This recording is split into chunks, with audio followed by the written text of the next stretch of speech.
County, northwestern Tazewell County, southern Peoria County, until 11 p.m. At 10:29 p.m., a severe thunderstorm was located near Trevoli, or 8 miles northeast of Canton, moving east at 55 miles per hour. Expected hazards include 60 miles per hour wind gusts and quarter-size hail. This is a radar-indicated threat. The following impacts are expected. Hail damage to vehicles is expected. Expect wind damage to roofs, siding, and trees. This severe thunderstorm will be near Hannah City around 10:35 p.m.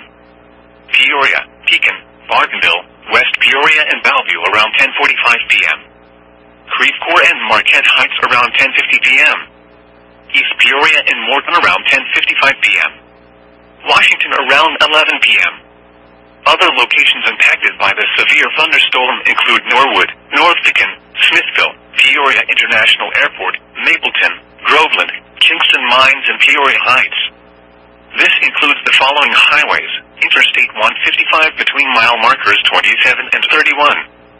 Interstate 474 between mile markers 2 and 14. Interstate 74 between mile markers 90 and 103.